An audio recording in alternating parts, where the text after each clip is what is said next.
अजब गजब देश भारत के देशवासियों,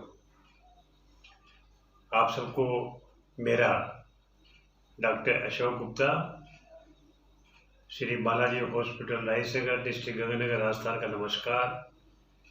किसानों को सत श्री अकाल, मुसलमानों को सलाम वालेकुम। आप सबको पता होगा कि भारत इतिहास हुआ है, कभी सोने की चिड़िया था। भारत की सभ्यता और संस्कृति 5000 साल से भी ज़्यादा पुरानी है। भारत देश महान था पर आज नहीं है। पहले लोगों की उम्र बहुत लंबी थी, आज नहीं है। देश बीमार है। मोदी जी का सपना है कि देश आत्मनिर्भर हो, विश्व गुरु हो, सब सुखी हो, पर यह सपना पूरा होने के लिए हमें बहुत कुछ कड़े कदम और कुछ नियम बनाने पड़ेंगे। तो आज मैं किसानों के बारे में बात करना चाहूँगा। कुछ महीनों से हमारे देश में खेती का खेल संग्राम चल रहा है।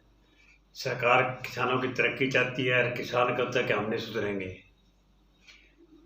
ये जो भारत की ज़मीन है जिस पे किसान खेती करते हैं, इतनी जहरीली हो गई है कि पक्षी भी अब कम होते जा रहे हैं। तो मेरा सुप्रीम कोर्ट से, भारत सरकार से और किसानों से आग्रह है कि धीरे धीरे ही सही आप लोगों को सोचना पड़ेगा, सुधरना पड़ेगा। पुराने ज़माने में जब नदियाँ नहीं थी, नदियाँ क्या नहरें नहीं थी, पानी की कोई व्यवस्था नहीं थी, तब भी तो खेती होती थी। भारत सोने की चिड़िया कैसे बना? कोई सोने की खाने नहीं हमारे देश में, लेकिन लोग मेहनतकश थे, ईमानदार थे और खेती जैविक करते थे। पहले कोई स्प्रे का या रासायनिक खाद का उपयोग नहीं होता था, लेकिन अब किसान भाई जल्दी और ज़्यादा उपजाने के चक्कर में ज़मीनों से अत्याचार कर रहे हैं, जो कि उचित नहीं है। और मैं ये समझ रहा हूँ कि किसान चाहेंगे तो धीरे धीरे ही सही हम भी जैविक खेती की ओर अग्रसर हो, ताकि किसानों को मिनिमम सपोर्ट की बजाय मैक्सिमम सपोर्ट प्राइस मिले और हमारा अनाज, फल, सब्जियां विदेशों में निर्यात हो। बाकी देश हमारे देश से अन्न खरीदने में गुरेज करते हैं, इसीलिए कि हम सब स्प्रे करते हैं बहुत ज़्यादा, जो कि उचित नहीं है। और एक सर्वेक्षण के अनुसार प्रसूता महिला के दूध में भी जहर का अंशार है, यानी कि जब बच्चा माँ का दूध पीता है वो भी जहरीला है। तो आप सोचो समाज स्वस्थ कैसे होगा। एक चिकित्सक होने के नाते ये बात मैं समझता हूँ, अगर शरीर स्वस्थ नहीं है तो मन स्वस्थ नहीं होगा, और शरीर और मन बीमार रहेंगे तो आप अपने काम में, अपने व्यवसाय में पूरा ध्यान नहीं लगा पाएंगे। तो मेरा यही आग्रह है किसान भाइयों से कि धीरे धीरे सही आप जैविक खेती करें।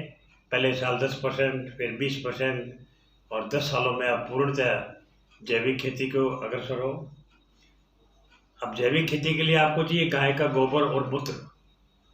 जब गाय नहीं पालोगे, गाय का ख्याल नहीं रखोगे, तो ये जैविक खेती का कंसेप्ट कैसे आएगा?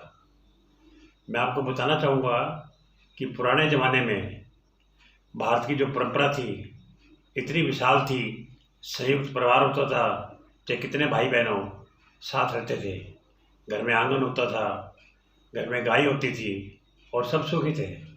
आज न्यूक्लियर फैमिली हो गई है, भाई भाई अलग रहते हैं, आपस में प्रेम प्यार नहीं है, तो गाय पालन बहुत मुश्किल हो रहा है। किसान भी गाय नहीं पालते, मेहनत करनी पड़ेगी। और जब जैविक खेती का कंसेप्ट आ जाएगा, पूर्णतः एक प्रतिबंध लगेगा किसानों पे, तो उन्हें मजबूरी में ही सही गायों का पालन करना पड़ेगा। और ये मैं आपको कह देता हूँ शास्त्रों के मत से कि जो इंसान गाय का दूध और घी खाता पीता है उसकी उम्र 100 साल होती है, और किसी तरीके से आप इतनी लंबी उम्र नहीं पा सकते। भगवान बहुत शाना है, उसने ये बनाया नियम कि जो मनुष्य गाय की सेवा करेगा, गाय के दूध, दही, लस्सी पिएगा, उसी को उम्र 100 साल होगी। बाकी चाहे आप जिम करो, चाहे वॉकिंग करो, आपकी ओर नहीं होगी, हर जगह रोग हो जाएंगे, आपको हो रहे हैं। तो मैं समझता हूँ कि धीरे धीरे सही आप जैविक खेती कीजिए, गाय माता का संरक्षण कीजिए, गौशाला खोलिए, मिलकर खोलिए। सरकार को भी इसमें पहल करनी चाहिए, सरकारें भी इसकी तरफ ध्यान नहीं दे रही है, जबकि बीजेपी के मैनिफेस्टो में गाय गौशाला के बारे में कंसेप्ट आता है, लेकिन सरकार नहीं करी। मैंने बहुत बार बोला है, लिखा है। तो ये किसान जो आंदोलन कर रहे हैं, इनको भी समझना चाहिए कि सरकार हमारी भलाई के लिए शायद कर रही है। ये देश महान देश है, हम पुनः इसको विश्व गुरु बनाएंगे।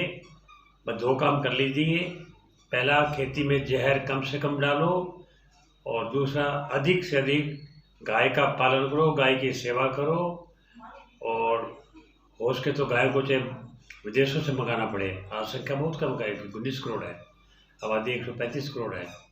जब देश आज़ाद हुआ था तब आबादी 33 करोड़ थी, गाय 100 करोड़ थी। तो ठीक है, गाय पर अत्याचार हो रहे हैं, लोग काट के खा रहे हैं, ये सब बंद करना होगा। तो किसान भाइयों को मैं निवेदन करना चाहूँगा, और आज से ही अपने खर्चे कम करें, खेती में ध्यान दें अपना, ज़्यादा राजनीति में ना उलझें, और अपनी महत्वाकांक्षा कम करें। देश का ख्याल रखें, अपना ख्याल रखें, समाज का ख्याल रखें। सबको नमस्कार, जय हिंद, जय जवान, जय किसान।